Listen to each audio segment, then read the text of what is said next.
นาคเฮามีสีแล้วพากันทองให้มันทองมันได้นั่นแหละทองได้แล้วก็ให้มันพร้อมเพียงกันจนกว่าพระพี่เลี้ยงเพิ่นว่าพร้อมแล้ว80-90%แล้วเป็นอันว่าได้พากันฝึกฝนตนเองทองเอาถ้าเราบักจ้อยๆดำๆมันมาอยู่มึงจะพึ่งดีดเด้ มันขึ้นมาบ่มาใหม่เด้หุ่นทั้งหลังอย่าพึ่งดีด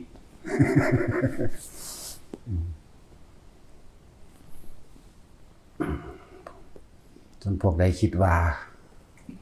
จะบวชก็พากัน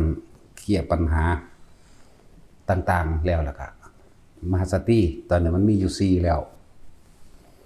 เป็น4ละทุกคนหลวงพ่อให้โอกาสเบิดทุกคนเพราะว่าพวกเจ้าสิเคยผิดพลาดฆ่าคนนั้นเท่าใดก็สร้างรับทั้งนั้นแต่ว่าทุกคนบ่แม่นว่ามันจะเป็นคนดีเบิดนั่นแหละแต่ว่าของบางอย่างก็เกิดขึ้นโดยกรรมมันองคุลิมานมันจุลฆาตจนเข้าแดงพวกนี้หยุดยังมากกระสร้างหลักถิ่นให้เบิดแล้วมาเริ่มต้นใหม่ให้โอกาสเบิดทุกคนเฮาเกิดมาบ่ผิดพลาดบ่มีดอกจังว่าให้โอกาสทุกคนมาสร้างตั้งต้นใหม่ตั้งต้นเริ่มต้นในการบำเพ็ญความดีนั่นแหละในการสั่งสมความดีแต่เก่าก่อนบางคนติดยามาเคยฉกชิงวิ่งเล่าเคยป่นเคยจี้เคยฆ่าคนตายกระสางมันผ่านพ้นทางกฎหมายโลกไปแล้วครับให้โอกาสบวชให้ฟรีทุกคนนั่นแหละนะตอนนี้ก็มีนาคมา4แล้วตั้งใจไม่ตัวเมื่อเฮาทบทวนชีวิตเจ้าของเบิ่งแล้วตั้งเกิดมาจนเท่าเดี๋ยวนี้ระวังดีกับเลวอะไรมันมากกว่ากันเคยสร้างประโยชน์ให้แก่หมู่บ้านนั้นๆพ่อแม่เคยทำประโยชน์ให้พ่อแม่ไว้บ่เคยทำอย่างญาติพี่น้องบ่ตลอดทั้งหมู่บ้านเจ้าของคนเฒ่าคนแก่คนแก่ก็ล้วนแล้วแต่มีคุณกับทุกๆคนนั่นแหละเขาอาจจะเคยเฮ็ดถนนหนทางขุดน้ำบ่ขุดสระขุดสร้างถนนหรือบางที่เด็กน้อยเฮาบ่ฮู้เมื่อโตดอกเฮาอาจสิจำบ่ได้ไปเล่นทางนั้นทางนี้ย่างไปหาเล่นน้ำบ้านมหาลัยกัดพวกนั้นตอนนั้นก็อาจสินุ่มอยู่ไล่หมาให้เฮาหรืออุ้มเฮาขึ้นจากหมาหรือจากอันตรายต่างๆจังซี่ก็ผู้เฒ่าทั้งหลายแล้วก็เป็นผู้มีคุณนั่นแหละ บัดนี้คนที่พวกเฮาเดินใหญ่ขึ้นมาแล้ว20-30ไปแล้ว40ไปแล้วเคยสร้างประโยชน์ยังขึ้นทดแทนคนบ่นะคนทั้งหลายที่มีอุปการะกับเฮาเองแม้แต่เพียงครั้งเดียวก็ให้จดจำเด้คำว่าสำนึกบุญคุณจดจำเอาไว้ก็จะตอบเป็นบุญแทนคุณคนเฮาเกิดมาบ่เคยเป็นญาติกันบ่มีบ่ศาสตร์ใดกับศาสตร์หนึ่งบางที่อาจจะไปเกิดเป็นลูกปลาน้ำกันเป็นหมื่นๆก็มีอาจจะบ่แม่นศาสตร์เดียวในลูกปลาแล้วเป็นแสนๆก็มีในลูกปลาช่อนปลาชะโดปลาขาวทุกๆปลาแม่นบ่ล่ะอาจจะเคยไปเกิดเป็นลูกงูน้ำกันก็ได้ลูกปวกน้ำกันก็ได้สารพัดนั่นแหละจึงบอกว่าบ่แม่นแต่ว่าสิเป็นลูกคนเด้เข้าใจบ่ล่ะที่พระพุทธเจ้าเพิ่นแสดงไว้บ่ผิดเด้สัตว์ทั้งหลายที่เวียนว่ายแต่เกิดมาแล้วเนี่ยที่จะไม่เคยเป็นญาติสายโลหิตกันไม่มีนั้นฝรั่งอังกฤษนิโกอยู่เดี๋ยวนี้ก็สร้างเด้หุ่นขั้วโลกเหนือขั้วโลกใต้จะเป็นทั้งเบิดแม่นเหลือบลิ้นให้ที่เฮาบ่คาดคิดถึงก็เป็นอีกเป็ดไก่ที่เฮากินอยู่มื้อนั้นปลาเฮากินอยู่มื้อนั้นก็แม่นเบิดเด้นั่นแหละว่าสำนึกตัวเองปลุกตัวเองปลุกสติให้ตื่นให้รู้ให้เปรียบเทียบ ตั้งแต่เกิดมากูบ่เคยสร้างประโยชน์อีหยังแต่ว่าเมื่อตั้งใจไม่แล้วว่าสิ่งที่มีประโยชน์อันสูงสุดแล้วก็เป็นโดยกุศลธรรมพร้อมก็คือการบวชสืบทอดพุทธศาสนาสืบทอดคำสอนพุทธเจ้าอย่างน้อยๆก็เป็นอัตลักษณะแห่งบุคคลเป็นบุคลากรทางพุทธศาสนาสืบเอาไว้นี่แหละเรียกว่าศาสนาบุคคลก็ทุกสิ่งทุกอย่างก็เริ่มจากบุคคลนั่นแหละพระพุทธเจ้าออกมาบวชเป็นของแปลกออกมาเรื่อยเห็นบ่ล่ะศาสนาบุคคลก็จังเป็นศาสนาคำสอนตัวนั้นศาสนาคำสอนดีแล้วฝึกตนดีแล้วจึงเป็นศาสนาสถานจังมาสร้างเป็นวัดว่าอารามขึ้นมาศาสนาบุคคลแรกสำนึกโดยบุญกับบาปแต่ของเหตุยังไว้มากกว่ากันเคยทดแทนบุญคุณพ่อแม่ปู่ย่าตายายบ่ทดแทนบุญคุณคนในบ้านนั่นหรือยังหรือคนทั้งโลกหรือหลายๆอย่างนั่นแหละในโลกในประเทศพร้อมแม่นบ่ซั่นร่วมกันเบิดเลยนั่นแหละมาคิดเบิ่งแล้วโอ้กูนี่บ่ทันได้มีความดีอีหยังเลยสิ่งที่ว่าดีที่สุดก็คือธรรมทานมาตัดสินใจตัวเองออกมาเริ่มต้นใหม่โดยการสืบพุทธศาสนาโดยการบวชถ้าบ่มีนักบวชนี่บ่ฮู้จักดอกอยู่ซื่อๆสิเว้าเรื่องธรรมะขึ้นมาเลยนี่เป็นไปบ่ได้ต้องมีนักบวชเป็นตัวเทียบนั่นบ่ล่ะเพราะว่าไผก็สร้างที่ไปสอนธรรมะแสดงธรรมะที่บ่เว้ากระทบกระเทียบประสงค์นี่บ่มีนั่นบ่ล่ะย่อมต้องมีตัวเทียบต้องมีตัวอย่างนำนั่นบ่ล่ะนั่นแหละอยู่ซื่อๆสิมาเว้าขึ้นมาเอาถ้ารู้เรื่องซะล่ะแม่นบ่บางศาสนาที่สูญหายไปแล้วนึงพวกเฮาบ่ฮู้จักซ้ำสูญหายไปแล้ว2-3ศาสนาบ่มีผู้รู้ก็เลยบ่มีเอามากล่าวถึงแต่ที่มันยังมีผู้สืบทอดอยู่เขาก็บอกไปตามผู้สืบทอดเนาะซิกจังสิก็ยังมีอยู่นั่นบ่ล่ะฮินดูก็มีอยู่พราหมณ์ก็มีสืบทอดก็มีอยู่พุทธคริสต์อิสลามนี่ก็มีผู้สืบทอดกันโดยเอาศาสนาบุคคลตัวมายกซะก่อนนั่นบ่ล่ะนั่นแหละนั่นจังว่าการบวชนั่นแหละเป็นของที่เฮ็ดได้ยากอย่างหนึ่งบ่แม่นได้ว่าพระพุทธเจ้าบ่ยอมคือเขาแต่พวกเธอทั้งหลายมีศรัทธาประสาทะเกิดในจิตแล้วก็ต้องโกนหัวและหนวดเข้ามาบวชในพุทธศาสนาเถิดนะเมื่อบวชแล้วเพิ่นก็ยกไปอีกลำดับหนึ่งทำและวินัยนั้นแลจะเป็นศาสดาแทนเราตถาคตมันก็ฝึกหัดปฏิบัติตามธรรมไปตามพระวินัยมันก็หูมรรคผลนิพพานขึ้นมาแล้วก็จังเอาความบริสุทธิ์หรือบ่บริสุทธิ์ก็สืบทอดไว้นั่นแหละมาสอนแสดงต่อเห็นบ่ซั่นบ่แม่นดอกว่าต่างๆต้องบรรลุซะก่อนจังสอนได้นั่นบ่ล่ะโพธิตะภิกขุใบลานเปล่าเพิ่นเปรียบเทียบสอนผู้อื่นได้เป็นอรหันต์ตั้งเยอะตัวเองบ่เป็นตั้งจนสุมาณะสามเณรตัวเป็นอาจารย์ทางกรรมฐานให้เห็นบ่ล่ะจังซั่นแล้วหรือพระอานนท์ในตำราว่าเพิ่นเป็นผู้บรรลุโสดาบันเพิ่นเป็นโสดามรรคคือซื่อว่าท่านได้บันดอกเพิ่นเอารวบเดียวเลยจักบ่ล่ะเพิ่นมีรัตนตรัยเป็นอย่างเดียวแล้วเพิ่นผู้ทรงโดยพระสูตรจังซี่เพิ่นสอนผู้อื่นได้เป็นอรหันต์ตั้งเยอะตั้งแยะจนพุทธเจ้าปรินิพพานไปแล้วเพิ่นจังมาบรรลุเอาทีเดียวนั่นจังซั่นล่ะถึงรัตนตรัยหรือโสดามรรคคือนั่นแหละ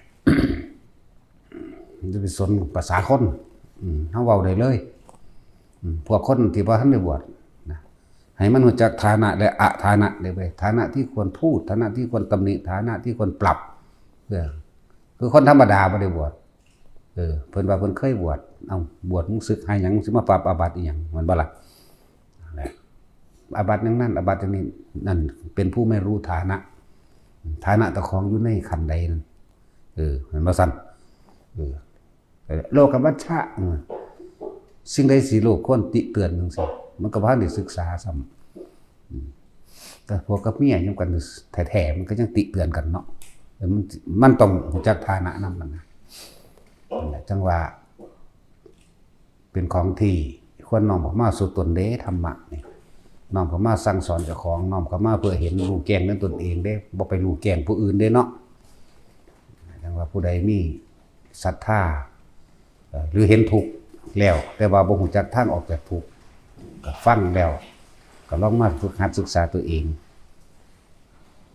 หรือว่าท่านได้รู้จักทุกข์ก็อาจสิรู้จักอยู่ดอกว่าตัวเองเป็นคนเลวหรือเป็นคนดีทุกคนมันมีสำนึกเด้ว่าดีหรือเลวมีทุกคนนั่นแหละเพียงแต่ว่ามานะทิฏฐิความเย่อหยิ่งความถือตนถือโตว่าเจ้าของเรียนสูงเรียนจังซี่มันบ่ยอมรับซื่อๆมันยอมรับในตัวเองแต่ว่าความเย่อหยิ่งมันมีเนาะ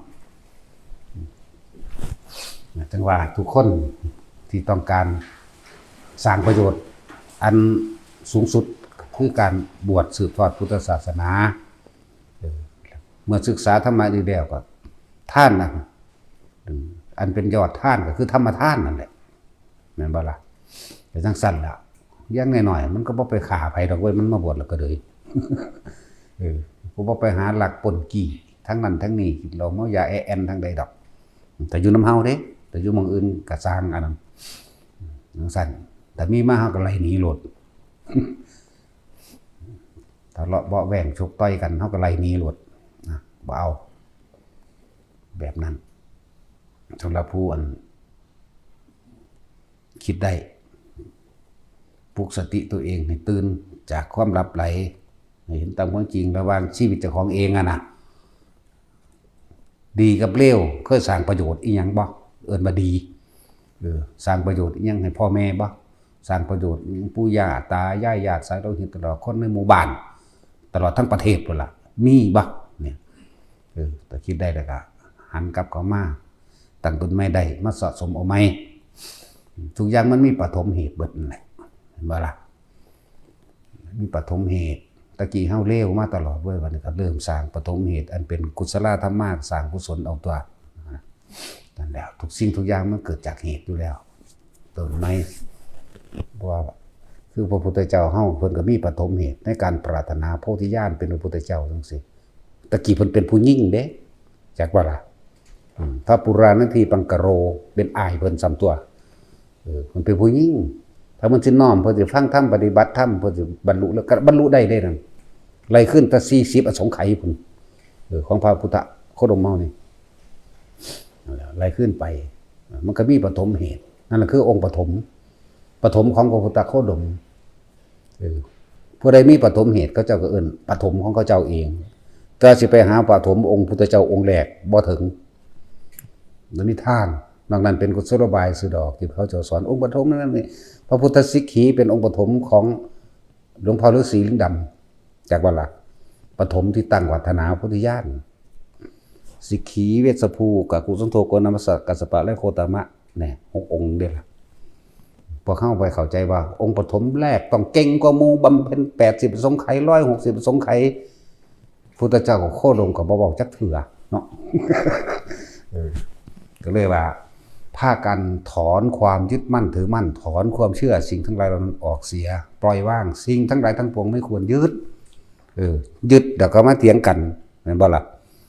บางคนมาอ่านเฮาว่าฉันทำงานกับองค์ปฐมเหนื่อยมากสั่นเมื่อยมึงก็จะเฮ็ดตัวอีหามึงเนาะเอามาอ้างเฮ็ดหยังประชาสัมสันบ่มีผู้ใดเป็นยังถึงพุทธเจ้าเพิ่นตรวจสอบโดยพยานอติตะสังสะไล่ลงไปแล้วโอ้ไกลเกินไปจนว่าเพิ่นขึ้นมาสังสารวัฏนี่ยาวนานเหลือเกินแน่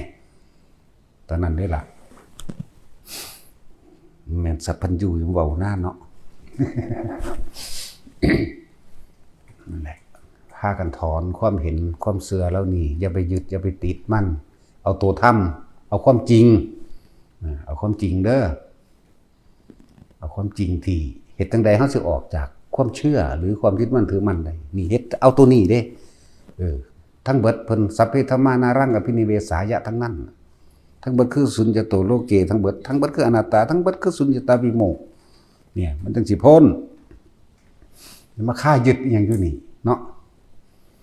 นั่นแหละแต่ว่ามาแต่องค์ปฐมยังเกิดเฮ็ดหยังเนาะปานนั้นแล้ว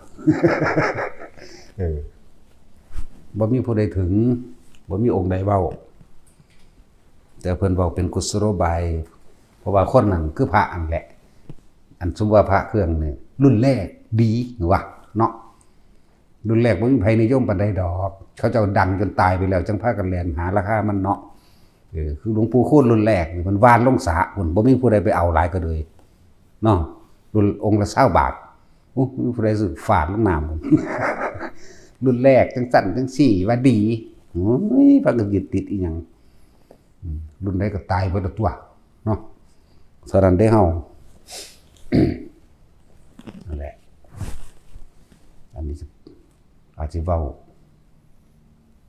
ซ้ำๆย้ำๆให้ฟังอีกทีหนึ่งซื้อดอกจะพากันไปยึดมั่นถือมั่นองค์นั้น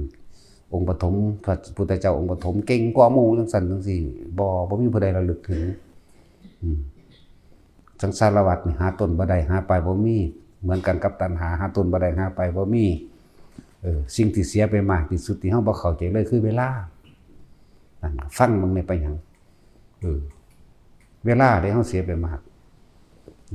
บ่แม่นคิดสั้นๆเอาชาตินี้เด้เวลานี่เข้าใจบ่นี่เสียเวลาบ่แม่นแค่นี้เด้พูนไล่ไปตั้งแต่เกิดมาเท่าใดล้านโกรธล้านอสงไขยพุ่นนั่นเอิ้นเวลานั่นแล้วจังซั่นแล้วคิดพ่อบ่แนวจังซั่นนั่นแหละเสียเวลาต้องบ่เสียเวลาแบบนั้นเด้เหมือนกับเฮาว่าที่ใดขังน้ำได้มากที่สุดบุญแล้วทะเลพุ่นแล้วเนาะทะเลนั่นทะเลนี่ไปพุ่นแล้วแม่นบ่ซั่นพุทธเจ้าบ่วางซั่นเด้ไม่มีที่ใดขังน้ำได้มากเท่ากับท้องฟ้าแน่บ่บ่ธรรมดาเด้ถ้าฝนบ่ตกลงมาที่ขี้ดินสิเอาใส่มาขังน้ำตัวนี้เนาะซั่นแหละอันนี้พูดถึงว่าผู้ใดเมื่อระลึกตัวเองตรวจสอบตัวเองแล้วหาอยู่หากินมามากแล้วสมควรสิรวยก็มันก็รวยคักกันละปานนี้แม่นบ่ล่ะหรืออกหักผิดหวังจากสิ่งต่างๆที่หวังเอาไว้จังซี่ก็ระลึกเบิ่งเห็นความบ่จีรังยั่งยืนของชีวิตครอบครัวบางคนก็เลิกกันไปก่อนบางคนก็ตายเป็นกันไปก่อนเปลี่ยนผัวเปลี่ยนเมียอยู่นี่แหละเห็นบ่ล่ะให้เบิ่งเอาหลายๆอย่างโลกนี้เป็นของบ่จีรังยั่งยืนบ่มีสิ่งใดเที่ยงแท้แน่นอนจากอันจากอย่างเนาะนะเบิ่งแล้วก็คนเฮานี่มันแค่เกิดมาก็เพียงหากินสร้างตายนึงเนาะก็ว่าไปคิดไปนั่นแหละเฮ็ดจังได๋เฮาสิบ่ตายอีกเนาะก็ฟังทำเอาตัวเพิ่นก็สอนอยู่แหมแต่ละหม่องแหมสอนอยู่อันใดที่สอนอริยสัจสี่ทุกสมุทัยนิโรธมรรคปฏิจจสมุปบาทหรือปัจจัยการเหตุปัจจัยทั้งหลายสัตว์เวียนว่ายตายเกิดและเหตุปัจจัยอยู่บ่ให้เกิดก็ไปฟังหม่องจังซั่นไปปฏิบัติตามหม่องจังซั่นใดที่สอนว่าอธิษฐานเอาเด้อรุ่นแรกรุ่น2รุ่นรวยบ่เลิกอย่าไปฟังอย่าไปหาประพฤติก็รวยแต่ผู้มันขายแหละเนาะ ผู้เศร้าไปนั่นเต็มเฮือนอยู่กับคิดเบิ่งได้บ่หยังบางคนบ่ว่าสิเป็นพระเครื่องบ่ว่าสิเป็นขดบ่ว่าสิเป็นอิหยังต่างๆมะพร้าวตาเดียวหมู่นี่แหละบ่ว่าสิเป็นงูกินหางเนาะสารพัดของดีของขังของค่ำของคูณของรวมของด้วยเต็มห้องเต็มหับอยู่นั่นว่าซั่นถ้าพอสิรวมก็รวยแล้วตัว มันก็มีเหตุขึ้นมาตัวอิหยังก็ดีนั่นแหละเบิ่งเอาอธิษฐานเอาเด้อจังซั่นจังซี่ดูเห็นแต่ไปหาเฮ็ดงานรับจ้างอยู่พอสำนักไผก็เลยเนาะนั่นแหละจังว่าสำหรับคนที่คิดได้คิดเปรียบคิดเทียบระหว่างดีกับเลวของเจ้าของเองก็สร้างประโยชน์ให้แก่โลกมากน้อยเพียงใดเพราะถ้าในมีประโยชน์อย่างเด้กูนี่กูทำผิดพลาดมามากพ่อแม่ก็เบื่อนายญาติพี่น้องก็เบื่อนายคนในบ้านก็เบื่อนายในเมื่อสติสัมปชัญญะยังดีอยู่พิจารณาดีแล้วต้องไปเฮ็ดแบบนี้มันบวชก็น่าก็บวชบ่ซั่นถึงบอกว่าหลวงพ่อนี่ให้โอกาสกับเบิดทุกคนเจ้าสิผิดพลาดมาเพียงใดก็สร้าง ถ้าตามกฎหมายโลกก็ว่าพ้นคดีแล้วก็มาเห็นบ่ถ้าว่าโดยเรื่องของธรรมบ่ตามโบราณพ้นบ่พ้นก็สร้างบ่ได้เบิดเห็นบ่ล่ะแต่คนตะกี้เป็นคนซื่อสัตย์นี่ล่ะเป็นคนมีความสัตย์เป็นคนมีความจริงบ่โกหกตัวเองบ่โกหกผู้อื่นพร้อมพวกนั้นจนเขาแดงแล้วก็ซื่อสัตย์โจรองคุลิมานแล้วก็ซื่อสัตย์แล้วก็โจร500หลายกลุ่มได้โจร500นี่จริงๆมันก็บ่พอ500ดอกความเร็วมันหลายเลยโจร500 30 40ตั้งกกตั้งแก่งไป20 10กว่า20นี่ก็แม่นถ้าว่าโจร500เขาเจ้าเปรียบเปยซื่อพวกโจร500น่ะมันเลวบ่มีแนวบรรยาย ก็เลยว่าโจร500โจรที่ไปฆ่าพระสังฆิจจะสามเณรนั่นก็500คือกันไปปล้นเขามาสำตัวสามเณรได้บอกกุลีอยู่ข้างหลังไปซั่นเขาตามมาท่านแล้วก็ยับจากห้อยตีนเก่ามาอยู่ตั้งแต่อาตมามันยืนอยู่ตรงนี้ไม่เห็นใครผ่านมาตรงนี้เลยว่าซั่นแหน่พวกนั้นก็ลึกซึ่งในพระธรรมในว่าเพิ่นปกป้องให้เกิดความศรัทธาก็มาบวชบรรลุอรหันต์เบิดโอ้ยหลายรุ่นคือหยังนี่โจรที่ไปปล้นอยู่อันของหมู่พวกของนางกาลีโสนกุติกะมื้อนี้ขณะไปปล้นขนของลงมาจากเงินเขาแล้วเบิ่งเจ้าของบ้านอย่าปากเว้าคนใส่มันเอาไปตะสมบัติที่มันอยากได้เท่านั้นแหละแต่ว่าสิ่งที่เฮาหาได้ยากก็คือธรรมะโจรหัวหน้าก็ยังลึกซึ้งได้บอกเขาขนกลับขึ้นไปบอกพวกโจรเหมือนกันคนขึ้นไปนั่งอันนี้ดีเป็นโทษนะกูนี่ว่าไปแล้วในเขาสำนึกได้แล้วก็เข้าไปขอขมาแล้วว่าแม่หญิงนายหญิงผู้ฆ่านี่ปล้นบ้านเจ้าเองแต่ว่าเมื่อเห็นนายหญิงเห็นสิ่งที่สำคัญมีค่าสูงสุดคือธรรมะก็เลยขอให้นายหญิงนั้นอดโทษให้พวกผู้ฆ่าแน่เราอดโทษให้แต่ว่าสิขออย่างหนึ่งได้บ่ขอให้เป็นเจ้าภาพบวชได้บ่ล่ะให้ได้บ่โอ้ทั้งดีใจนะสั่นแหละคนเฮาแต่มันสำนึกได้ถ้าสำนึกบ่ได้ก็ไปเป็นหมูเป็นหมาเป็นกาเป็นไก่เป็นปวกซะก่อนส่วนมากก็นรกละว่าก่อนเนาะเป็นยากอยู่เด้พวกปวกต้องสารเลวระย่ำสุดๆอยู่เด้เนาะต้องโกงกินชาติบ้านเมืองพวกนี้มันสิกินดินบ่ซั่นก็อยู่ในความมืดบอดเพราะว่าบ่เปิดหูเปิดตาเบิ่งความทุกข์ยากลำบากของคนได้ซั่นสมัยตะกี้ว่าปุโรหิตมั่งนั่นบ่ซั่นเสนาอมาตย์มั่งและหมู่พวกนั่นแหละปุโรหิตเสนาอมาตย์นั่นเองเป็นกุกเป็นเล่าไปโกงศาสตร์บ้านเมืองนั่นนี่ร่างแกข่มเหงคนดีตกนรกมกใหม่อยู่เป็นอสงไขยเด้จังคอยนี่คือมันไต่ลำดับยากเติบอยู่เด้เนาะต้องเลวสุดๆไปตกนรกแล้วเท่าใดอสงไขยมาเป็นเปรตอีกมาเป็นเดรัจฉานนี่เป็นปวกปน3ขันอย่างสั่นแหละแต่ว่าทุกอย่างก็แก้ไขได้โดยธรรมะเด้นี่ได้เห็นบ่ล่ะธรรมะนี่สามารถเป็นทางออกให้ทุกคนได้เลยเด้แต่เลวมาเพียงใดก็ช่างแต่ว่าเมื่อเข้าสู่ธรรมและวินัยแล้วนี่สามารถเอาตัวเองพ้นออกจากทุกข์ได้เนี่ยขนาดโจรมหาโจรขาคนมาแท้ๆเนาะก็ยังสามารถเห็นบ่ยังสิหลายสำขาคนเลยนี่ขาคนบักหลายๆนั่นบัดนี้ถ้าเว้าเรื่องกามบัดนี้พวกผู้หญิงที่เป็นโสเภณีคือบรรลุอรหันต์หลายอยู่เห็นบ่ล่ะถ้าว่าผัวเมียหลายหยังพระเจ้าพ่อใหญ่สุโธทนะก็หลายปานใดสั่นทั้งขาคนตัวเนาะกว่าสิตั้งบ้านตั้งเมืองเป็นกรุงกบิลพัสได้กว่าสิได้นามว่าเป็นผู้เย่อหยิ่งเข้าใจบ่ล่ะคำว่าสักกะยะแปลว่าเย่อหยิ่งได้รู้จัก เย่อหยิ่งถือเนื้อตัวอวดว่าตัวเองใหญ่คือไม่ลงให้ใครเด่นสักกะยะนั่นจากบ่ล่ะนั่นแหละสักกะยะลาภ จักรยานก็ถือตนถือโตอย่างใหญ่ลาดนี่อยากว่าเลยอะไรเยอะยิ่งขาคนมาเท่าไหร่ตั้งเมืองขึ้นมาแล้วทั้งสั้นเลยเมียเพิ่นก็มีบักหลายตัวปัจจุบันก็ว่าไปอรหันต์อยู่เนาะนี่คือธรรมะสุขคนสามารถหาต้องออกให้แค่ตัวเองได้พระอินทร์ได้นี่คือเมียสามมาได้ล่ะคือเป็นพระอินทร์อยู่คือบ่ตกนรกเนาะบ่รอดอีกแล้วกูบ่รอดอีกแล้วกูซั่น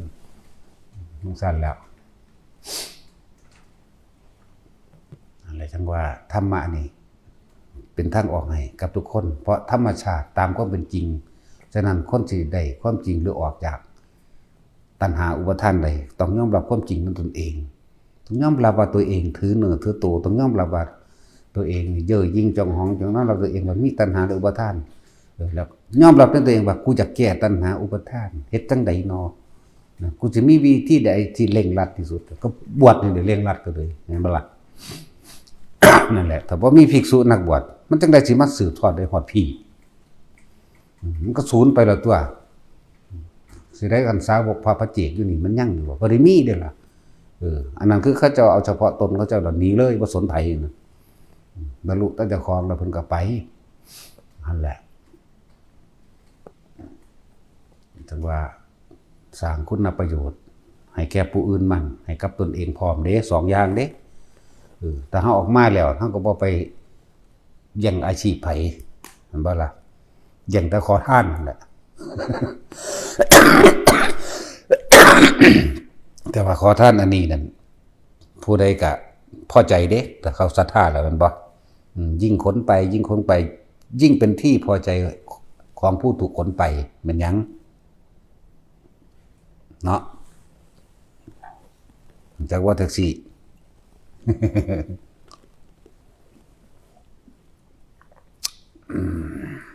รสหวานทานง่ายลิ้นอีกก็ภิกษุนักบวชมันทรงศีลทรงธรรมอย่างแล้วก็แล้วแต่หรืออาศัยภาคาสาวพัดศรัทธาในพุทธเจ้าศรัทธาในพุทธศาสนาเมื่อออกหาขอทานมันจากว่าล่ะคนที่มีศรัทธาได้ใส่บาตรก็เป็นที่อิ่มอกอิ่มใจจึงเป็นที่พอใจของผู้ถูกขนไปจากว่าล่ะนั่นแล้วอาจารย์สั้นตัวบาทเดียวเที่ยวทั่วโลกนั่นบ่ มันตัวสั้นแหละ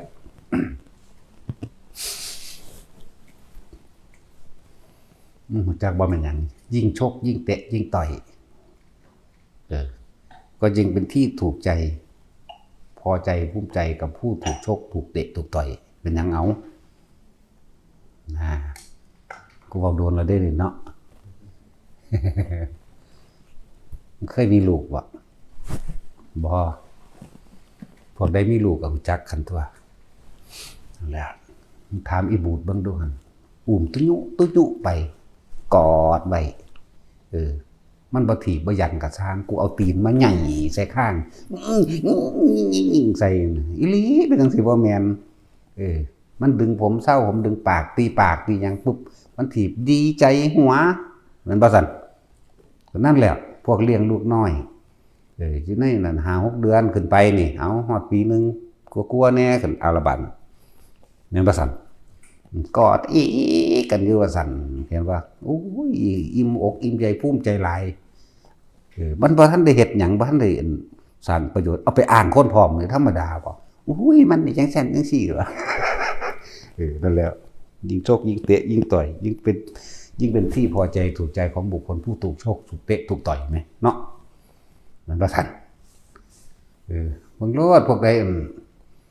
เคยมีเลี้ยงลูกน้อยกันเนาะ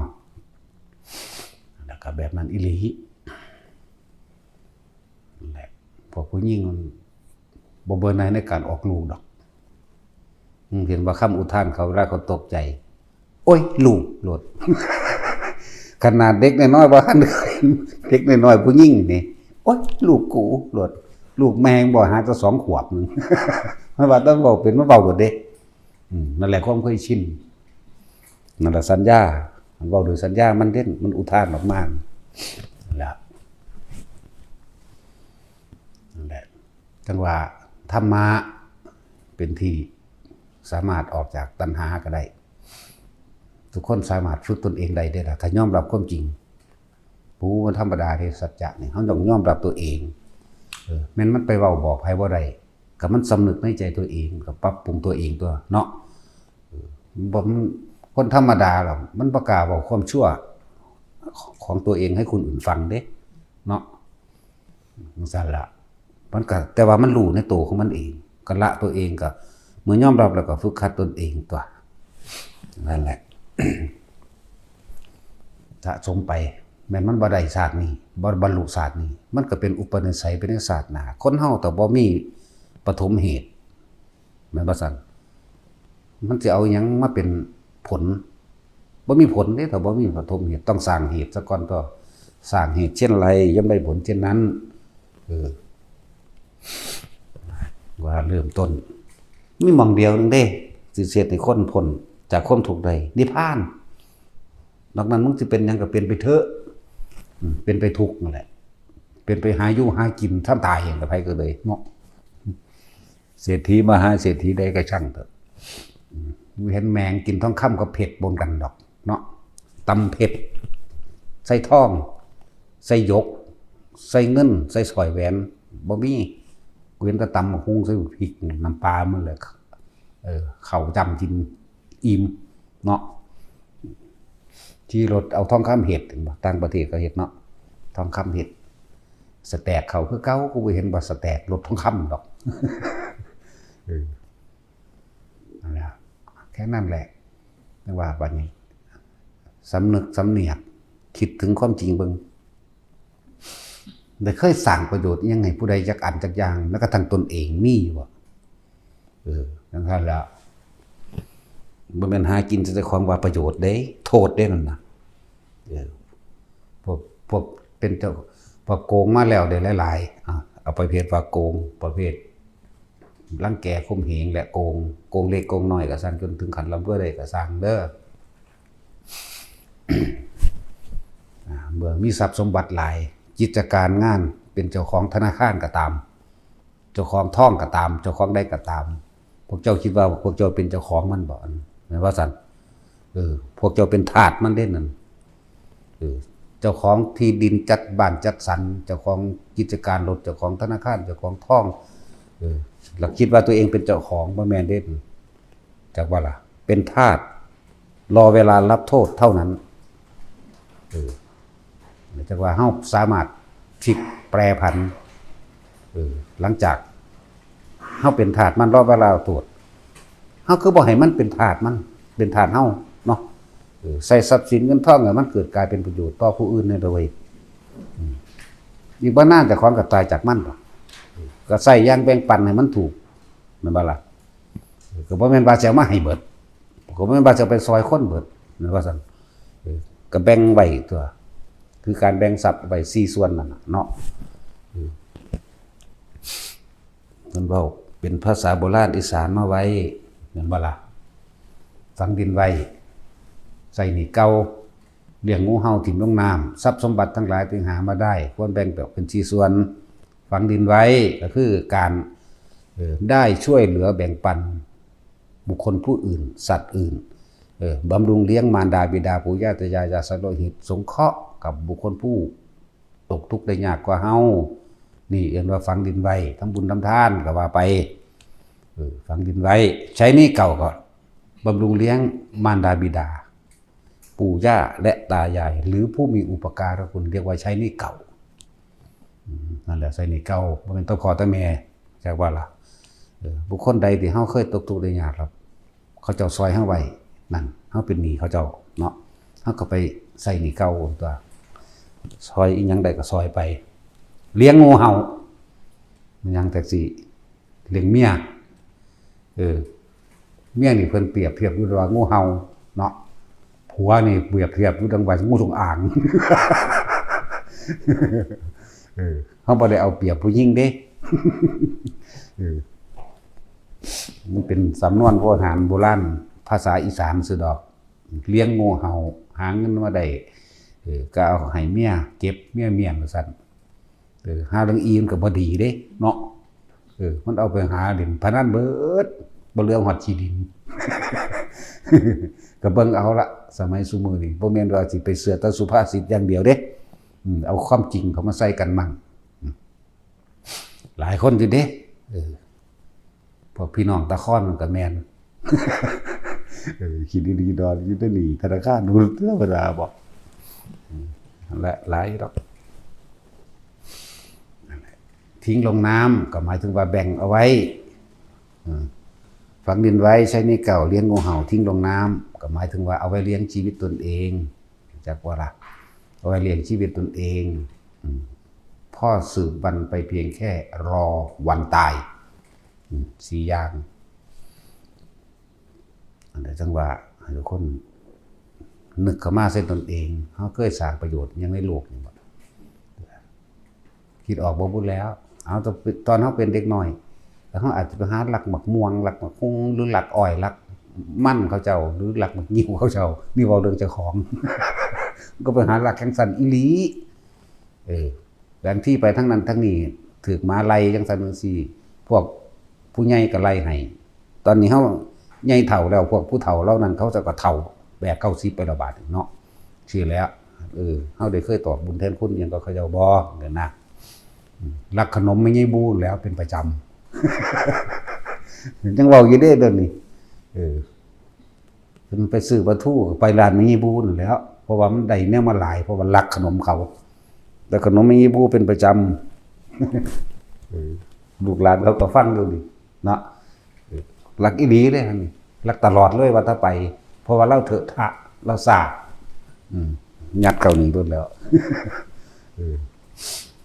นั่นแหละสำนึกหลายๆอย่างเดี๋ยวมาเที่ยวแล้วกูนี่บ่ได้สร้างประโยชน์อีหยังเลยบัดนี้เฮาไปตามดงตามป่าต้นไม้เฮาเคยปลูกไว้อยู่บ่อยากได้ต้นใดก็ตัดเอาตัดมาเล่นตัดมาเฮ็ดงามอย่างสติกเนาะตัดมาเล่นโอ๊ยอันนี้บ่งามเอาถิ่มตัดไปตัดมาสารพัดแต่เฮาสิตัดถิ่มตัวเองเคยปลูกต้นไม้คือลมหายใจของโลกแม่นบ่ล่ะตัดถิ่มหน่อไม้หักมากทั้งสิเจ้าของเคยปลูกคือบ่หลายๆอย่างเฮาไปพังบ้านพังเมืองของพวกมดดำมดแดงก็ดีจังซั่นแล้วเคยตอบบุญแทนคุณสิ่งทั้งหลายแต่ของปลูกไว้บ่น่าเนาะจังซั่นแล้วทีนี้เฮาก็เคยว่าปลูกต้นไม้ไว้บ่ว่าสิเป็นของกินหรือบ่กินก็ช่างปลูกคืนแก่โลกหรือยังเนี่ยปลูกต้นไม้ก็ดีถนนหนทางเฮาก็ไปเที่ยวบางทีก็จมดาจุ้ยทางแมงเฮ็ดหยังซั่นแต่มึงเคยเฮ็ดแล้วบ่เนาะเดี๋ยวป่าไม้เคยปลูกหรือยังถนนหนทางเคยเฮ็ดหรือยังได้สละกำลังแรงกายตัวเองเฮ็ดบ่ได้สละเงินตัวเองเฮ็ดบ่เนี่ยนี่กำลังสิบอกให้ทุกคนว่าความเห็นแก่ตัวของเฮาที่พวกเฮามองบ่เห็นเฮาใส่สมบัติทรัพยากรของโลกหรือของคนเก่าๆโบราณผู้เฒ่าผู้แก่เนี่ยพวกเฮาเคยซอยหยังคืนอยู่บ่พอเคยคืนสิ่งเหล่านี้แก่โลกอยู่เคยคิดพออยู่บ่นะนั่นล่ะมองปลาอยู่ทำปลาน้ำดงมันก็ไปเอามากินหมดจักไผปลูกเนาะ บอกมองปลาก็ดีหมักอันนั้นหมักอันนี้หรือต้นหมอกต้นไม้ไปตัดเอาเหลือใหญ่ขึ้นมาเลยก็เอาเห็ดของที่เห็นแก่ตัวเจ้าของเองก็เยอะแยะเอามาเห็ดขอกไก่มั่งเอามาเห็ดหัวมั่งเนาะเห็ดขอกไก่มาเห็ดหัวเห็ดเถียงไห้เถียงหน้าเห็ดหลายๆอย่างยังมาอีกเอามาเห็ดเงื่อนเห็ดซ่านบัดเนาะเคยปลูกขึ้นแล้ววะเคยเอาขึ้นแล้ววะเฮาไปพังบ้านพังเงื่อนหมดแดงเด้อหมดแดงบ่ให้บ่อยู่ในต้นไม้เนาะนี่เป็นการทำลายซึ่งกันและกันแต่ว่าเฮาบ่รู้นะหลายแบบพวกดอก เก็บเห็ดมันนั่นไปพวกเจ้าไปเฮ็ดวางเสื่อมไว้บ่ ทำลายปลาแล้วก็ทำลายแปะของอยู่ของกินที่มีในปลานำตัวเนาะเก็บเห็ดหลายแบบแหละสำนึกคืนเบิ่งไปเฮาเคยขาปูขาปลาขาเป็ดขาไก่มาเท่าไหร่นี่เนี่ยบัดนี้เริ่มยับเข้ามาเบิ่งมันสิมันกลับมาเป็นแนวทำลายตัวเองได้บาด ขานี่ขาย่างโหดเหี้ยมหรือบางที่ถ้าว่าเฮาหามากินเพื่อเลี้ยงชีพมันก็ไข่อยู่ดีอยู่อย่างมันก็อย่างหนึ่งเด้แบบนี้เฮาหาเพื่อเอาไปขาย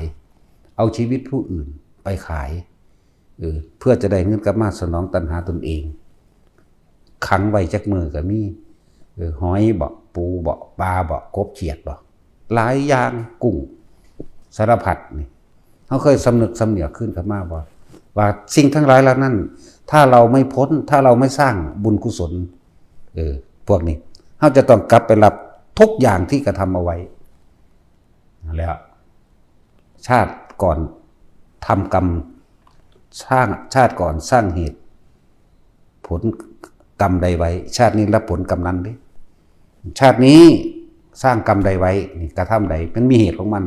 ชาติหน้ารับผลกรรมนั้นที่ตัวเองกระทำเด้อย่าลืมถ้าเขาบ่มีบุญกุศลเป็นเครื่องคุณบุญนั่นแหละสิเป็นที่พึ่งของสรรพสัตว์ถ้าเขาบ่มีบุญกุศลตะกี้เขาทำแต่บาปเลยผมจักว่าบาปบ่เดี๋ยวนี้คือว่าเป็นหลักของผู้นั้นผู้นี้แน่ไปตัดเอาต้นไม้ต้นไรไปตัดขาสัตว์ต่างๆเพื่อความสนุกสนานก็มีเหมือนบ่ล่ะพวกผู้ชายนี่ยิ่งขีนขาก็มีเอาบังกะโพกยัดใส่ปากขีนขาจูดเล่นก็มีเห็นบ่แท็กซี่เคยเห็นบ่กูก็บ่เคยเห็นแต่กูยิ่งยังตายหลายอยู่ ขี้โกะขี้เกียจยิ่งเล่นเนาะบ่ได้เห็นชีวิตเขามีค่าอีหยังเลยมีค่าแต่ของบ่นั่นแหละให้สำนึกสำเนียกเอาไว้ว่าถ้าเราไม่มีบุญกุศลเป็นที่พึ่งทั้งไปในสัมปรายภพพบหน้าเฮาต้องกลับขึ้นมาเกิดเป็นทุกอย่างที่เฮาเฮ็ดไปเราเป็นตาญาณเนาะเหมือนเฮาเฮ็ดเขาก็เฮ็ดเฮาจากว่านี่มันวนกันไปวนกันมาวัฏฏะแต่ว่าหมุนไปว่าวนเวียนเข้าสู่จุดเดิมเรียกว่าวัฏฏะสามกิเลสวัฏกิเลส1,500คือทุกสรรพสิ่งของทุกอย่างที่เฮาอยากได้เอิ้นกิเลส1,500บ่ว่าสิเป็นสิ่งที่เป็นสวิญญาณกทรัพย์หรืออวิญญาณกทรัพย์ทรัพย์สมบัติใดๆที่พวกเราไปหามาทั้งที่มีวิญญาณและไม่มีวิญญาณงัวควายหมาเฮาก็เอิ้นทรัพย์ของเฮาเข้าใจบ่นี่งัวกูหมูกูไก่กูเป็ดกูนั่นแหละเรียกว่าสวิญญาณกทรัพย์ทรัพย์สมบัติที่มีวิญญาณเฮาก็ทรมานมันเด้บัดตะกี้คนไทยให้ไทยหน้าก็งัวควายเนาะสูญมาเมื่อยมันก็ตีมันบ่สั่นเนาะหรือบ่ค่อยมันได้กินหญ้าเดี๋ยวนี้สมน้ำหน้าเด้เขาเฮ็ดรถไถมาไถเอาทำแม่ เอาไถอยู่จนว่าสอดแกงแล้วมึงไถทำแม่เนาะนี่แหละบ่หาตศาสตร์หน้าเด้บรรศาสตร์นี่เลยนี่เอามึงเฮ็ดเท่าใดซื้อน้ำมันมาใส่ไถแมงสอดแจง2 มื้อ 2 คืนมึงก็ไถทำแม่เนาะจังแล้วพูดถึงว่าให้ทุกคนสำนึกสำเนียกขึ้นหลังความเลวของเจ้าของนะความบ่ดีและก็พวกเขาคิดว่าเขาสิบ่ได้รับพวกผู้หญิงก็ไปหาขัวหอยสอนหวกเนาะขัวมาขายก็มีสอนมาขายก็มีสารพัดแง่ไข่หมดดงหมดดำหมดแดงเนาะ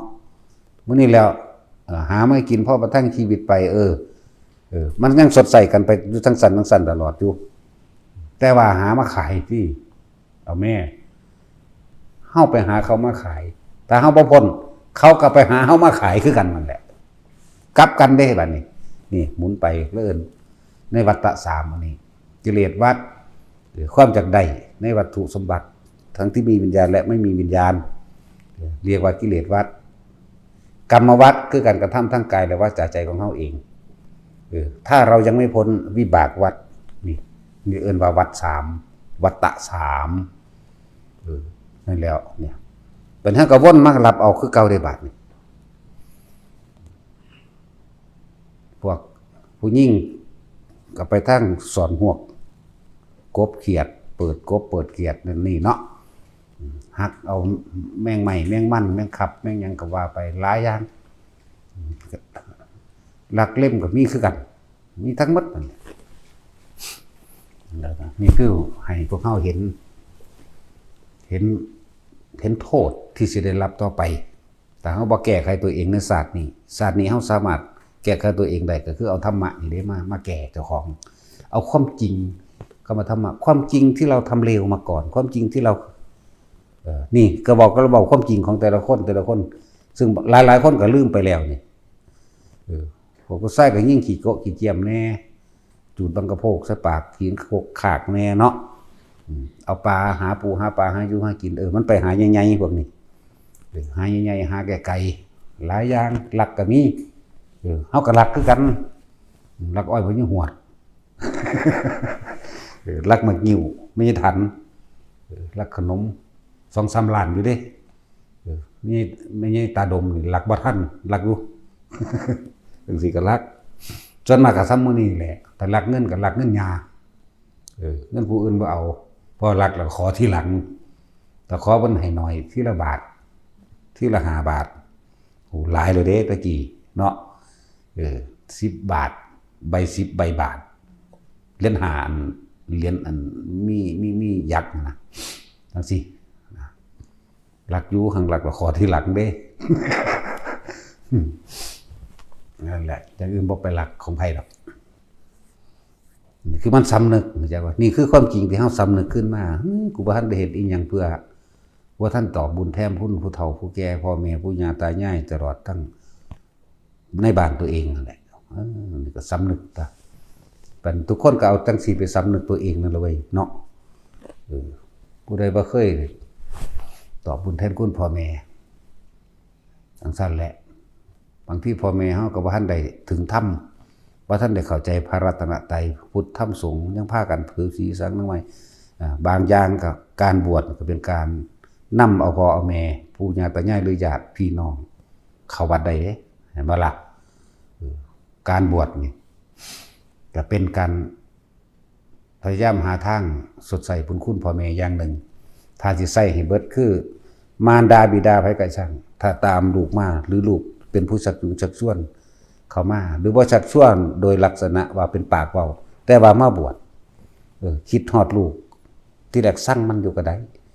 อยู่ไปอยู่มามันนานแล้วนำมาก็มีได้บาดนี้เมื่อนำมาแล้วลูกอาจสิบ่ได้สอนแต่ว่าผู้อื่นสอนผู้ใดแสดงทำไปมันบ่เห็นตามความจริงได้ว่าสัตว์โลกเป็นไปตามกรรมทำอย่างใดย่อมได้อย่างนั้นนี่ฮู้เรื่องบุญฮู้เรื่องบาปตลอดทั้งเพิ่นก็เข้าสู่พระรัตนตรัยได้นี่หายแล้วจากบ่ล่ะก็เป็นการทดแทนบุญคุณพ่อแม่อย่างหนึ่งเข้าใจบ่ล่ะถึงมันสิบ่เต็มที่มันก็อย่างหนึ่งมีส่วน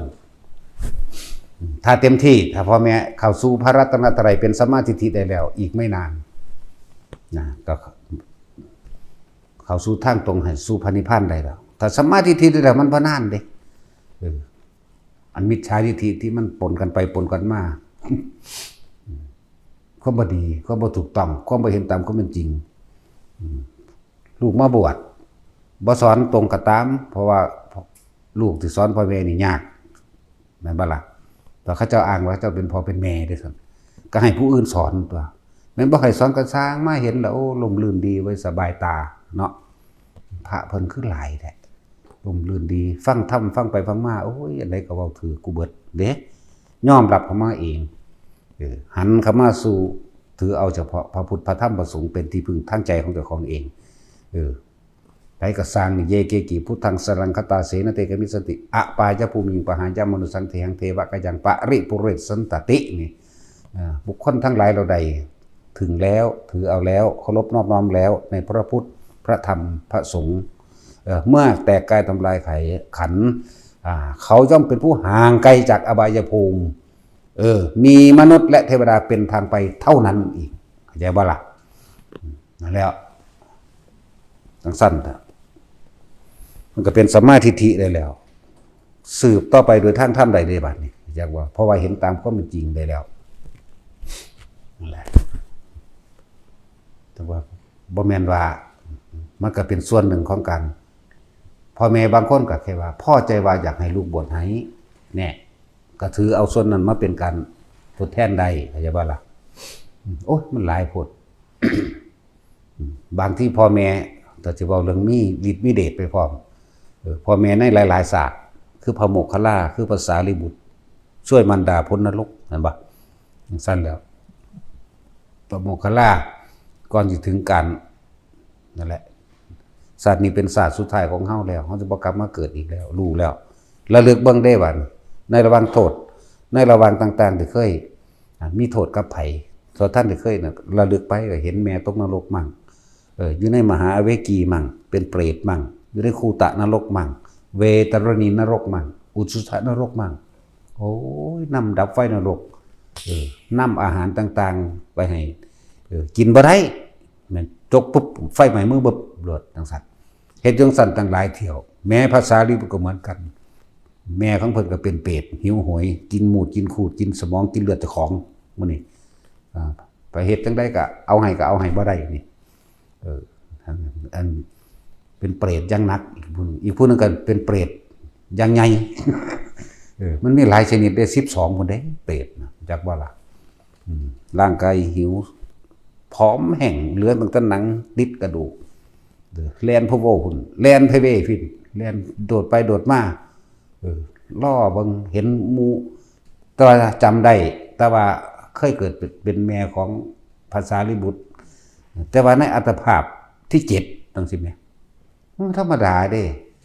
มันเป็นเหมือนว่าเมื่อวานของเขาอยากบอกพวกเขาตายไปแล้วนั่นเป็นเหมือนดังเมื่อวานของเขายังจำได้แต่ว่าพวกนี้ไป100ศาสตร์พันศาสตร์แสนศาสตร์แล้วพวกนี้พวกคนแต่ว่าผู้นั้นนั่น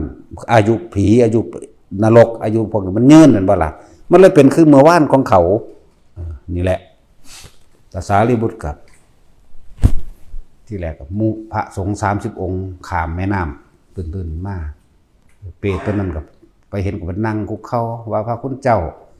เห็นลูกผู้ขาบ่ผู้ได้เป็นลูกเรานั่นแหละแม่นยังก็ฝากกับกีกหมาติคือคนไปฟาดมันแม่ก็ช่วย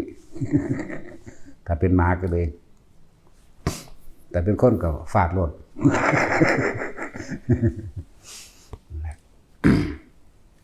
เปรตถามหาแม่ถามหาลูกว่าคุณเจ้าเห็นลูกผู้ขาบ่พระก็ถามไผเป็นลูกเจ้ากับภาษาลิบุตรนั่นเด้ซั่นไว้บ่แม่นเด้ภาษาลูกนางสาลีพุ่นอยู่หน้าลันท่าพุ่นเจ้าบ่แม่นก็เลยบ่แม่นแบบนั้นคุณเจ้าขอให้ระลึกดูเถิดในอัตภาพที่7นะไล่ขึ้นไปบ่รู้จักดอกนี่ก็จังไปบอกพระสารีบุตรพระสารีบุตรก็มาโดยฤทธิ์คือกันเด้ล่ะมาเบิ่งแล้วโอ้ยจะจื้อได้นั่นก็เขาเจ้ามีญาติมีแย่นแล้วตักน้ำมาใส่ปากให้กินตักอยู่หั่นหลายเที่ยว30-40 บาทแล้วก็บ่เต็มเอาบาทตักเอานะบ่อิ่มเลยบอกแต่ก่อนรุ่นนั้นกับพระสงฆ์30 องค์นั่นตักให้ผู้ละบาทเอาบาทมาเทใส่ปากอิ่มหรือยังพ่อหรือยังบอกโอ้ยอย่าว่าแต่อิ่มแต่พ่อเลยพระคุณเจ้าหลวงล้มพระข้อไปแม่เพียงแค่เม็ดฝนเดียวกับบ่มีอยู่เพิ่นเขาเจ้าก็หนีตัวเขาเจ้าสลดใจแล้วหนีรถภาษาลิบุตรก็มาเฮ็ดเหมือนกันแม่อีกผู้นึงก็เป็นย่างไปก็เปื่อยลงเลยเด้บ่ธรรมดาเด้บ่เดี๋ยวนี้เห็นเดี๋ยวนี้ที่ว่าเดี๋ยวนี้ก็เห็นเดี๋ยวนี้ที่แรกก็เป็นเนื้อหนังเป็นคนอยู่พอตะคอยย่างไปยังไปก็หนังหัวหนังเนื้อหนังมังสาเปื่อยลงก็ฝ้ายเอานั่นแหละมากินก้มก็โชว์ลงก็กุมกินของเจ้าของเองจากบ่อันนั้นเปื่อยลงเป็นฉีมูดฉีมูกน้ำลายสมองไหลลงก็กินสมองกับของนี่เด้ธรรมดาเด้แล้วภาษาลิบุตรก็เอาข้าวใส่บาตรไปให้ด้วยอาหารทิพย์ยังเพิ่นละจับแค่นั้นก็สะบัดมือทันทีมันห่อนกินบ่ได้แล้วจังมีว่าเฮ็ดจังใดสิซอยได้เบาเรื่องพระโมคคัลลาบัดไปเบิ่งในอันคูตานรกหลุมขี้อยากบ่ล่ะเป็นดุจดังว่าขึ้นนอนนี่แหละแต่บักใหญ่ตัวบักใหญ่มีขนเด้ดูดกินขี้ยุบกินเข้าไปก็เสียท้องใส่แท่งก็ตายเด้ตายก็เป็นก็มาดูดกินไหมพอตอนนั้นยังจำลูกได้อยู่เด้พอดีโอ้ยลูกเอ้ยว่าสันเห็นลูกสบายแล้วแม่นั่นน่ะมีอาหารอยู่กินบ่ต้องหาแล้วเฮาบัดจังซั่นลูกมากินว่าทั้งลูกก็สลดใจจังว่าบาปกรรมดูถูกพระพุทธเจ้าได้นั่นก็เลยบังนะโมหูขี้หูดากนี่อย่างนั้นสมัยนั้นเพิ่นก็เรียกแม่ของเพิ่น แล้วก็พระพุทธเจ้าอโนมทัสสีในสมัยนั่นแหละเพิ่นอยากให้แม่เพิ่นเข้าสู่พระรัตนตรัยเพิ่นอยากให้แม่เพิ่นเข้าสู่ธรรมะเพิ่นเลี้ยงแม่อยู่พอตายแล้วเลี้ยงแต่แม่ที่นี่ก็อยากให้แม่จำได้คำว่านะโมก็ได้พุทโธก็ได้ยังก็เลยเขียนใส่กระบอกไม้ไผ่ห้อยไว้หน้าประตูนอนเวลาออกไปออกมาสิมันเพิ่นนอนมันก็สิเลี้ยวเห็นเขียนคำว่านะโมตัสสะเด้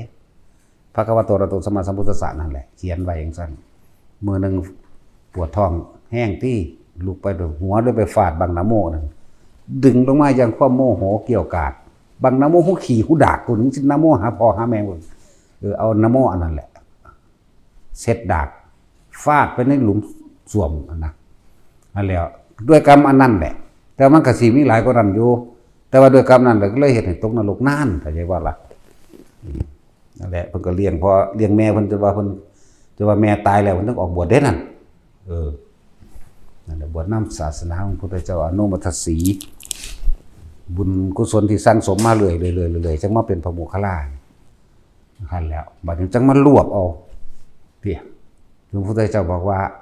เพิ่นไปซอยแม่เพิ่นดับไฟนรกทั้งเบิดนั่นแหละแม่สิดึงขึ้นปากกุมนรกก็ขึ้นบ่ได้มันก็หลุดมือคือเก่านี่แรงแห่งกรรมนาติกัมมังสมังพลังนี่เห็นบ่กรรมใดสิเสมอด้วยแรงแห่งกรรมไม่มีบ่ว่าดีบ่ว่าเลวนั่นแหละดีก็เสมอด้วยแรงดีบ่ได้คือกันบุญกับบาปเปรียบเสมือนคนปั๊มกันเด้ออันใดมันมีแรงกว่าอันนั้นก็ชนะนั่นแหละหรือบางที่ก็เพิ่นเทียบไปเปรียบเสมือนเหมือนดุจดังว่าหมาไล่เนื้อจากหมาไล่เนื้อคือหมาไล่กระแตนี่มั้ยหมาก็ไล่กระแตถ้ามันทันมันก็กัดโดดเด้ถ้ากระแตมันมีบุญหรือกำลังมันมากกว่าขึ้นกกไม้นี้ได้อย่างว่าล่ะจังซั่นแหละจึงมีมือแก้บ่ได้พวกอยู่ในนรกพวกอยู่ในเปรตรุ่นหนักแต่เปรตรุ่นเบาของปรเชตุชีวีเปรตทั้งหลายที่อาศัยอาหารผู้อื่นอุทิศให้เป็นเครื่องอยู่นี่ชนิดที่12น่ะสามารถรับได้อยู่แต่ชนิดที่หนักลงไปกว่านั้นบ่ได้พุทธเจ้าจึงบอกให้กลับขึ้นมาพระโมคคัลลาภาษาลิบุตรก็เลยเว้าเรื่องโดยเฉพาะกำลังของเธอว่าอาจสามารถที่จะช่วยมารดาของเธอได้ต้องอาศัยกำลังแห่งภิกษุสงฆ์ทั้งหลายในวันขึ้น15ค่ำเดือน7พวกเธอทั้งหลายจึงหาอาหารข้าวน้ำอย่างละก็ว่าไปตลอดทั้งของเพิ่นเป็นมีอุปถากหลายเนาะจนพระเจ้าพิมพิสารพระเจ้าปัสเสนพระเจ้าหยังแน่เยอะแยะอุปถากเพิ่นนั่งวิสาขานั่งอีหยังแน่ละตั้งเยอะตั้งแยะนั่งอุตรานั่งหยังแน่เขาเจ้าเอ้ยปากหน่อยๆก็ได้กันตัวเขาเจ้าไปปวารณาไว้แล้วบ่ล่ะพระเจ้าพิมพิสารพระเจ้าปัสเสนก็สั่งกุฏิวิหารให้ตั้งบัดอย่างผู้ละ4 หลังหุ่นแม่ให้พระโมคคัลลาภาษาลิบุตรทั้งสองมีตั้งแต่ระดับพระราชาสั่งให้ไว้อาหารอีกอย่างละ100 ละพันก็ว่าไปนั่นแหละใน15ค่ำเดือน7หมู่สงฆ์มาในทิศทั้ง10ก็มาร่วมตัวกันมีพระพุทธเจ้าเป็นประธานก็เลยทำบุญอุทิศให้แด่มารดาใน7ชั่วอายุโคตรนั่นแหละ7ชั่วโคตรสามารถพ้นขึ้นเลยแม้นนรกหลุมได้กระสานพ้นคือเก่าเปรตก็ตามจากบ่ล่ะพวกตกต่ำนะขึ้นเบิดอย่างกระทั่งสัตว์เดรัจฉานก็ได้เด้มารดาที่เป็นสัตว์เดรัจฉานก็ได้เด้แต่ว่าเขาต้องตายก่อนเรียกว่าล่ะตายในเมื่อนั้นนี่แรงเรียกว่าเป็นพุทธบารมีเป็นสัจจญาธิฐานของพุทธเจ้าเฮาที่กำหนดไว้เฮ็ดไว้บ่มีนั่นแหละพุทธบารมีเป็นแบบนั้นกำลังแห่งสัจจญาธิฐานในวันจุติจิต15ค่ำเดือน7พอตาอุทิศเปลี่ยนขึ้นบ่เดียวก็เปลี่ยนรูปเปลี่ยนร่างเลยได้รับผลบุญที่ลูกเฮ็ดให้นี่เป็นการทดแทนคุณพ่อแม่อย่างหนึ่งเห็นว่าการบวชแบบนี้ก็ดีงั้นบ่บวชก็เฮ็ดแบบนี้ได้เข้าใจว่าล่ะแต่ต้องอาศัยสงฆ์อันนี้พูดถึงว่ายกตัวอย่างพระสงฆ์ที่เป็นทดแทนคุณมารดาบิดาแม่พระโมคคัลลาในศาสตร์ปัจจุบันนั้นบ่ทันได้ตายสำเร็จนี่แม่เพิ่นป่วยเพิ่นไปดูแลตักข้าวป้อนอ้าปากขึ้นเหลือเบิ่งได้หัวใจจักบ่ไม่ตะภาพนรกมกใหม่ เกิดความสลดใจสังเวชใจอย่างสั้นแล้วนั่นแหละเพิ่นก็เลยเฮ็ดเพื่อเฮ็ดไว้ให้แม่เพิ่นนํแม่ศาสตร์ปัจจุบันนั่งโมกขลีแม่เพิ่นส่วนภาษาลีบุตรก็ยังว่านั่งสาลีพระมณีอยู่หน้าลันท่านั่นแหละเพิ่นยังไปโปรดเอาแล้วก็ได้พระโสดาบันเข้าใจว่าล่ะสั่นแล้วอันนี้บ่ได้กล่าวไว้ว่าได้หรือบ่ได้นะอันแม่พระโมกขลามันบ่ได้ชื่อว่าโมกขลาเด้พวกเฮามันตีนเกี่ยวเพิ่นซื่อเด้พวกเฮามันอ่างพระพุทธเจ้าเว้านำเนาะเพิ่นชื่อว่าอุปติสสะกับโกริตะเด้อุปติสสะคือภาษาลีบุตรเด้โกริตะคือพระโมกขลาบัดนี้ผู้ใหญ่เพิ่นบอกกับลูกเพิ่นเนาะลูกอีนั่นลูกอีนี่นี่แหมเขาเอิ้นคนคือคนเฮาเอิ้นตะกี้ล่ะเอิ้นชื่อพ่อชื่อแม่นะเอิ้นแทนชื่อลูกเอิ้นชื่อพ่อชื่อแม่พวกเขามันปีนเกี่ยวเนาะพระอานนท์ยังบ่กล้าเอิ้นเด้อันเอิ้นพระโมคคัลลาภาษาลีบุตรเอิ้นพระกัสสปะเอิ้นแนวนั้นบ่กล้าเอิ้นชื่อเด้เขาเจ้าเคารพกันจักว่าล่ะจึงมีคำว่าอาวุโสมั่งพันเตมั่งแต่ก็สังดอกหลักการหลายเถาะเนาะเดี๋ยวมาอาวุโสมาพันเตบางคนธรรมดาบ่จักหยังกันเว้าไปนำเพิ่นมาบอกกับพระอาวุโสซั่นอาวุโสคือแปลว่าเว้ากับเด็กน้อยเด้รู้จักบ่พวกวัฒนะทั้งหลายมันจะฐานะอาฐานะเนาะซั่นแล้วเดี๋ยวมาบอกอาวุโสเจ้าของบ่แม่นฐานะพี่ภิกษุผู้มีพรรษามากกว่าเขาเจ้าจังเว้ากันเนาะเฮานี่เว้าง่ายโลดหลวงพี่นั่นหลวงพี่นี่ไปเลยก็แล้วตัวเนาะเน้นกันเน้นไปเลยปูสีกับปูสีไปโลดตามยุคมันเนาะครับเคารพมีเขาตอนเรามีต้นนึงเน้นต้นอยู่เท่านี้เลยเนี่ยเน้นต้นมันเป็นเน้นเลยสิปูสีวะนะห้างเธอคือเน้นสีถามปูสีอยู่สั่งปูสีหูจักว่าสิไปเกิดเป็นยังบ่จักแล้วขน่อยมันว่าเท่าวันนี้ยังว่าท่านหูจักเจ้าของอยู่ไหมเอาสิให้เลือดว่าเป็นแมงสาบครับมันเป็นขี้เกียจเจอยังเอายังดีนอสั่นโอ้ยเป็นตะฟ้ามือใส่กกหูคืออย่างเลยหูสีเท่าๆแหละเก่าก็มูอีกก็เลยเอาสิเลือกให้เป็นแมงมุมซะโอ้เอาอยู่บ่ว่าหูสีภาวนามาจังได๋ภาวนามาบ่ฮู้จักเจ้าของเนาะเฮ้ยเท่าซื่อๆเท่าจนแขวเบิดแล้วเท่าจนบ่มีแขวสิยำเขาแล้ว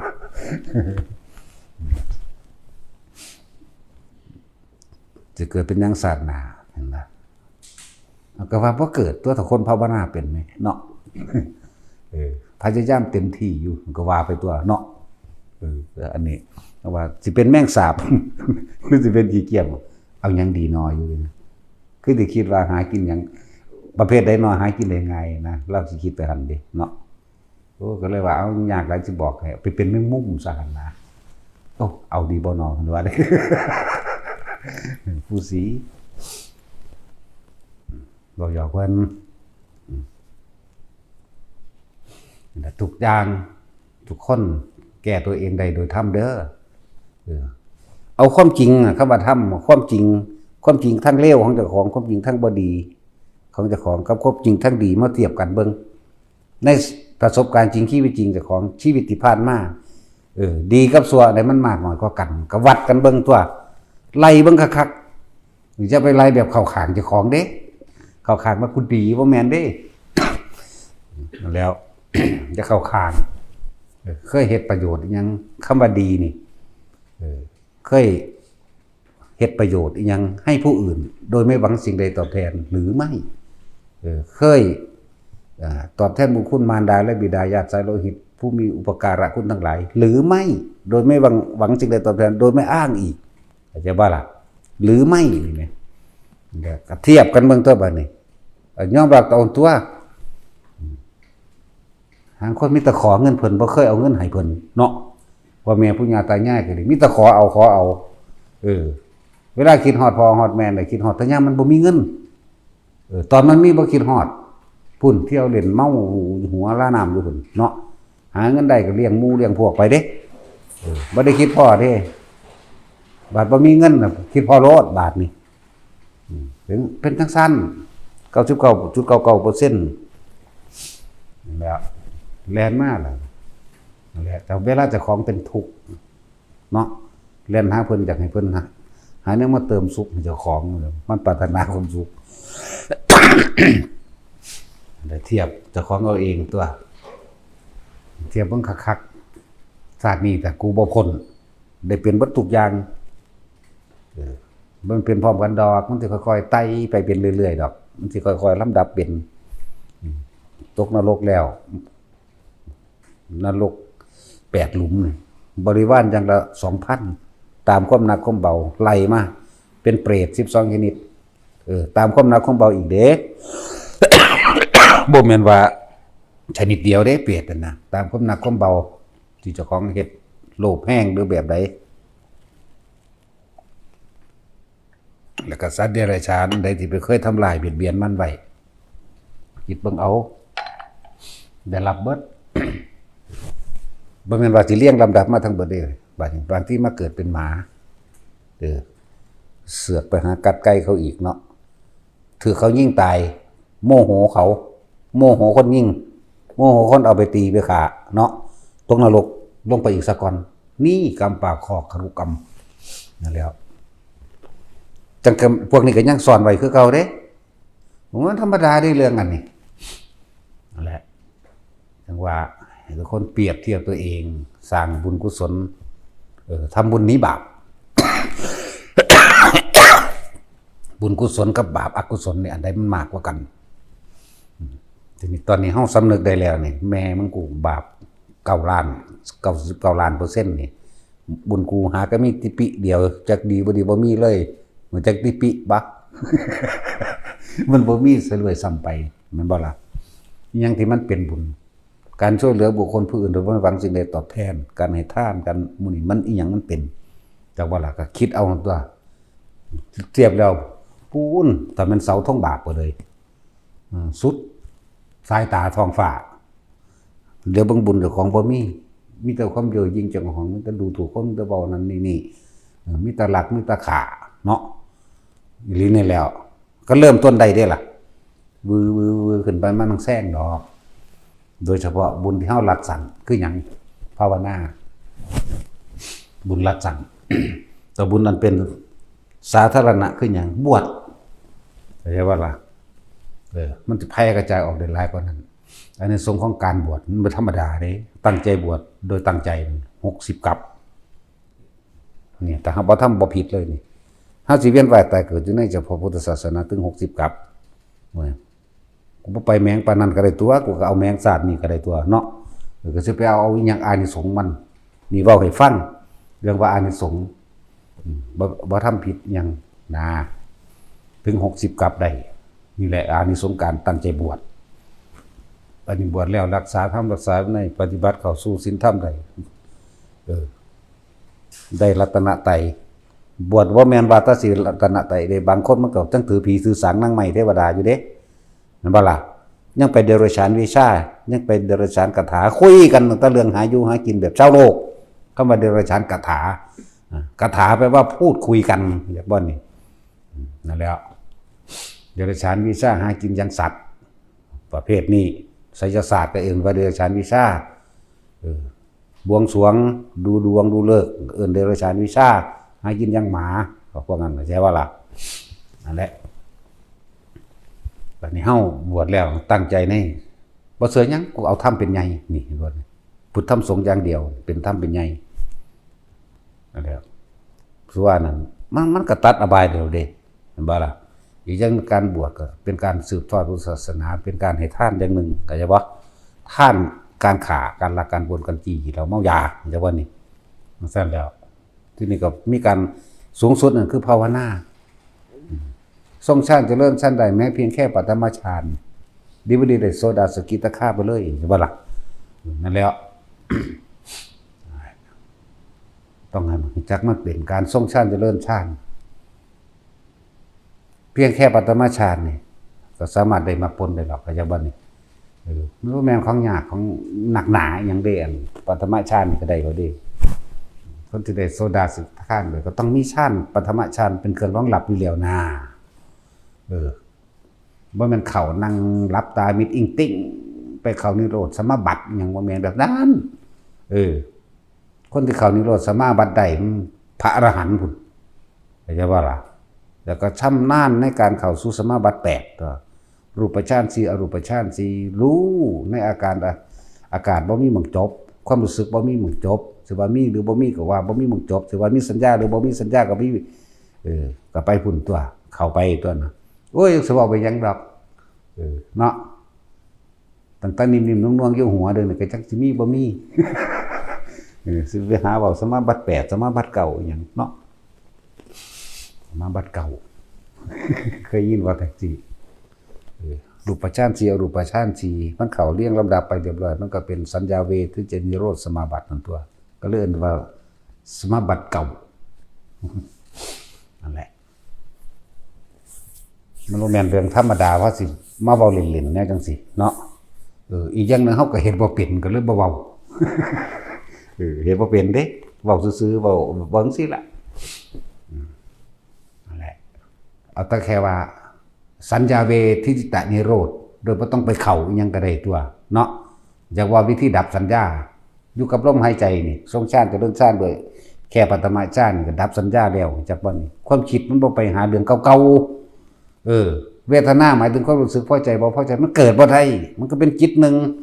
รู้อยู่ในลมหายใจนี่อยู่ในกายเวทนาจิตเวทนากายร่วมกันนี่นั่นแล้วปัญญาแทรกซ้อนเข้าไปเห็นความเกิดดับหายใจออกมันก็เกิดหายใจเข้ามันก็ดับตัวโหแม้กระทั่งความคิดแต่ของเอาเมื่อกี้กูคิดถึงบ้านไปดึงกลับมาก็เกิดดับกับบ้านแล้วในระหว่างดึงกลับมามันอยู่กลางนั่นแหละความบ้านเรียกว่าอะไรมันเร็วโหดเนาะเด็กสินั่นแหละปฐมฌานก็เอาละ